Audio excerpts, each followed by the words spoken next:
Hi friends, welcome to my YouTube channel let's achieve it. Friends, ఈరోజు ఈ వీడియోలో మనం ఎకానమీకి సంబంధించినటువంటి ప్రశ్నలు అదేవిధంగా వాటికి సంబంధించిన జవాబుల గురించి ఈ వీడియోలో చూసుకుందాం. సో ఫస్ట్ ప్రశ్న, జాతీయ ఆదాయాన్ని ఎన్ని ధరల్లో లెక్కిస్తారు? Option A 3, option B 2, option C 4, option D 5. So దీని యొక్క సరైన సమాధానం ఆప్షన్ బి 2. సో దీని యొక్క వివరణ చూసుకున్నట్లయితే జాతీయ ఆదాయాన్ని 2 ధరల్లో లెక్కిస్తారు. అవేంటివంటే మార్కెట్ ధరల్లో జాతీయ ఆదాయం, ఇంకొకటి కారకాల ధరల్లో జాతీయ ఆదాయం. సో ఇక్కడ మార్కెట్ ధరల్లో జాతీయ ఆదాయాన్ని NIMPగా రాయడం జరుగుతుంది, అంటే national income at market prices. అదేవిధంగా కారకాల ధరల్లో జాతీయ ఆదాయాన్ని NIFCగా రాయడం జరుగుతుంది, అంటే national income at factor cost. రెండవ ప్రశ్న, కింద ఇచ్చినటువంటి వాటిలో ఏది సరైంది? First, national income at market prices NIMP is equal to NIFC minus TI plus SU. రెండవది NIMP is equal to NIFC plus TI plus SU. మూడవది NIMP is equal to NIFC plus TI minus SU. నాలుగవది NIMP is equal to NIFC minus TI minus SU. Correct సమాధానం అంటే మనకి ఇక్కడ option D అనేది correct సమాధానం అవుతుంది. అంటే national income at market prices is equal to national income at factor cost plus TI అంటే ఇండైరెక్ట్ ట్యాక్సెస్ మైనస్ SU అంటే సబ్సిడీలు. మూడవ ప్రశ్న, కింద ఇచ్చిన వాటిలో ఏది సరైంది? Option 1 NIFC is equal to NIMP minus TI plus SU. Option 2 NIMP is equal to NIFC plus SU minus TI. Option 3 NIFC is equal to NIMP minus SU plus TI. Option 4 NIFC is equal to NIMP minus SU minus TI. So ఈ ప్రశ్నకు correct సమాధానం ఏంటిదంటే option A 1, NIFC is equal to NIMP minus TI plus SU అన్నమాట. Fourth question, కింద ఇచ్చిన వాటిలో ఏది సరైనది? Option 1 NIMP is equal to NIFC plus TI minus SU. Option 2 NIFC is equal to NIMP minus TI plus SU. Option 3 NIMP minus NIFC is equal to TI minus SU. Option 4 NIMP minus NIFC is equal to SU minus TI. So ఈ ప్రశ్నకు సరైన సమాధానం ఏంటిదంటే option C 1, 2, 3. ఇచ్చినటువంటి options లో 1, 2, 3 ఈ 3 కూడా correct సమాధానాలు, 4వది మాత్రం తప్పు సమాధానం. సో ఇక్కడ మనకు ఆప్షన్ 3 1, 2, 3 అనేది కరెక్ట్ సమాధానం. 5వ ప్రశ్న, మార్కెట్ ధరలలో జాతీయ ఆదాయం రావాలంటే? సో ఆప్షన్ ఏ కారకాల ధరలలో జాతీయ ఆదాయానికి సబ్సిడీలు కలిపి పరోక్ష పన్నులు తీసివేయాలి.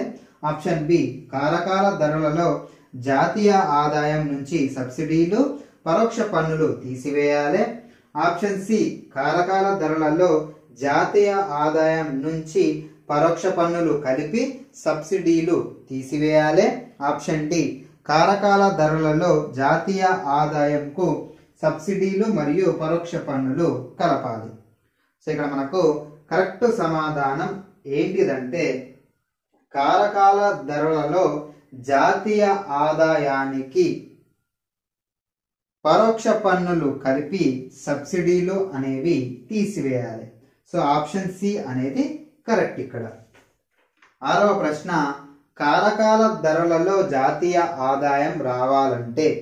ఆప్షన్ ఏ మార్కెట్ ధరలలో జాతీయ ఆదాయం నుంచి పరోక్ష పన్నులు తీసి సబ్సిడీలు కలపాలి.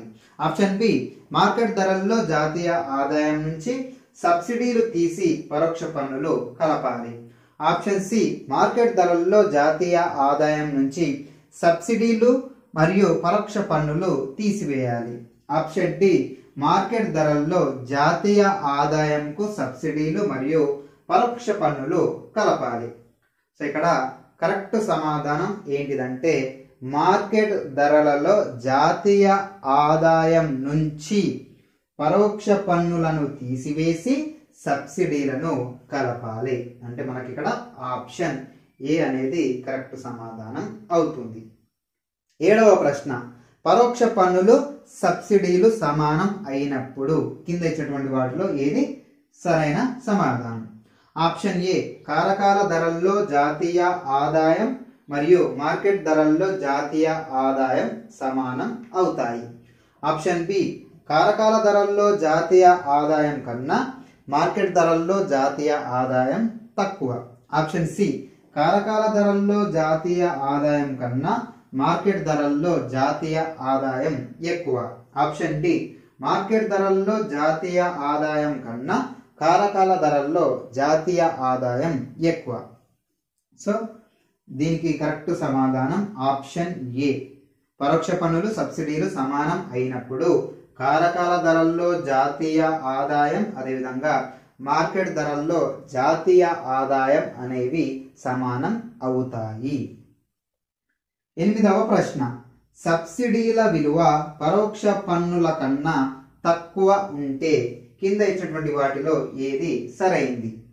ఆప్షన్ ఏ మార్కెట్ ధరల్లో జాతీయ ఆదాయం విలువ కారకాల ధరల్లో జాతీయ ఆదాయం కన్నా తక్కువ. ఆప్షన్ బి కారకాల ధరల్లో జాతీయ ఆదాయం విలువ మార్కెట్ ధరల్లో జాతీయ ఆదాయం కన్నా తక్కువ.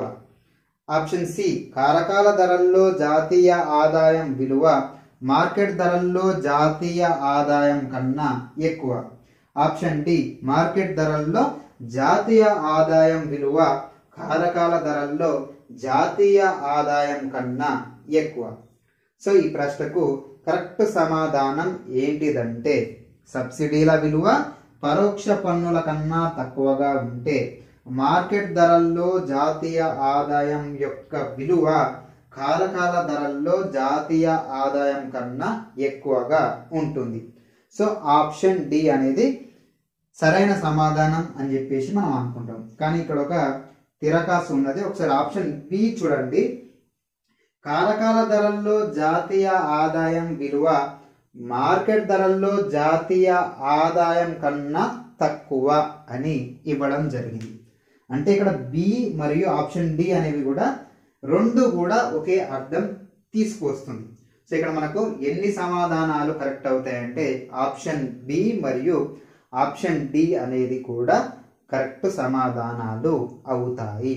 సో ఈ విధంగా కన్ఫ్యూజ్ చేయడానికి మన ఎగ్జామినర్ ప్రయత్నం చేస్తాడు కనుక ఒకసారి ఆ ఇచ్చినటువంటి పదాలను ఒకసారి తీక్షణంగా గమనించాలి. ఎక్కడ ఎక్కువ ఎక్కడ తక్కువ అంటుండు, ఏది ఎక్కువ ఏది తక్కువ అంటుండు.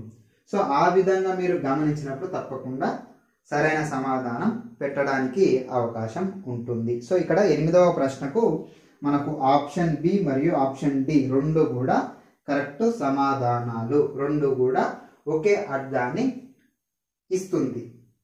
తర్వాతకి 9వ ప్రశ్న చూసుకుందాం. పరోక్ష పన్నుల విలువ సబ్సిడీల కన్నా తక్కువ ఉంటే ఏది సరైంది? ఆప్షన్ ఏ కారకాల ధరల్లో జాతీయ ఆదాయం కన్నా మార్కెట్ ధరలలో జాతీయ ఆదాయం తక్కువ. ఆప్షన్ బి కారకాల ధరల్లో జాతీయ ఆదాయం కన్నా మార్కెట్ ధరల్లో జాతీయ ఆదాయం ఎక్కువ. ఆప్షన్ సి మార్కెట్ ధరల్లో జాతీయ ఆదాయం కన్నా కారకాల ధరల్లో జాతీయ ఆదాయం తక్కువ. ఆప్షన్ డి ఏది కాదు. సో ఇక్కడ మనకు పరోక్ష పన్నుల విలువ సబ్సిడీల కన్నా తక్కువ ఉంటే అప్పుడు మనకు ఏది కరెక్ట్ సమాధానం అవుతుందంటే కారకాల ధరల్లో జాతీయ ఆదాయం కన్నా మార్కెట్ ధరల్లో జాతీయ ఆదాయం విలువ తక్కువగా ఉంటుంది. అంటే ఇక్కడ మనకు ఎన్ఐఎఫ్సి అనేది ఇట్ ఈస్ గ్రేటర్ దాన్ ఎన్ఐఎంపి అన్నట్టు. 10వ ప్రశ్న పరోక్ష పన్నులు సబ్సిడీలు ఎందులో కలపబడి ఉంటాయి? ఆప్షన్ ఏ మార్కెట్ ధరల్లో, ఆప్షన్ బి కారకాల ధరల్లో, ఆప్షన్ సి కారకాల ధరల్లో మరియు మార్కెట్ ధరల్లో, ఆప్షన్ డి మార్కెట్ ధరల్లో కారకాల ధరల్లో. సో దీనికి కరెక్ట్ సమాధానం ఆప్షన్ డి. అంటే పరోక్ష పన్నులు అనేవి మార్కెట్ ధరల్లో, అదేవిధంగా సబ్సిడీలు అనేవి కారకాల ధరల్లో కలపబడి ఉంటాయి. సో ఇచ్చినటువంటి ఆ సీక్వెన్స్ కూడా మనం చూసి దానికి సంబంధించినటువంటి ఆప్షన్ ఏది కరెక్టో గమనించి మనం అక్కడ సమాధానం అనేది పెడితే తప్పకుండా మనకు ఇటువంటి ప్రశ్నల్లో మనకు మార్కులు స్కోర్ చేయడానికి అవకాశం ఉంటుంది. సో ఫ్రెండ్స్, ఈ ఎకానమీకి సంబంధించి ఈ విధంగా ప్రశ్నలని చాలా టిపికల్గా అడుగుతారు. చాలా ఈజీ, కాకపోతే మనకు అది టిపికల్గా అనిపిస్తుంది. ఎందుకంటే ఇప్పుడు నేను ఇచ్చినటువంటి ఈ ప్రశ్నలన్నీ కూడా ఒకే ఒక ఫార్ములా మీద ఆధారపడి తయారు చేయడం జరిగింది. సో ఆ ఫార్ములా ఏంటిదంటే NIMP = NIFC plus TI minus SU. అంటే మార్కెట్ ధరల్లో జాతీయ ఆదాయం = కారకాల ధరల్లో జాతీయ ఆదాయం ప్లస్ పరోక్ష పన్నులు మైనస్ సబ్సిడీలు. సో ఈ యొక్క ఫార్ములాని ఉపయోగించుకొని ఇన్ని ప్రశ్నలను తయారు చేయడం జరిగింది. సో మీరు ఆ ఫార్ములాని చాలా అర్థవంతంగా మీరు దాన్ని అర్థం చేసుకుంటే తప్పకుండా దాని మీద ఆధారపడి ఇచ్చినటువంటి ప్రశ్నలను మీరు ఛేదించడానికి 100% అవకాశం ఉంటుంది. సో ఫ్రెండ్స్, ఆ ఫార్ములాకి సంబంధించినటువంటి వీడియోని మీరు డీటెయిల్గా చూడాలని అనుకుంటే నేను లాస్ట్ వీడియో ఇప్పుడు ఎండ్ అయ్యే లోపు నేను దాన్ని ఇస్తాను.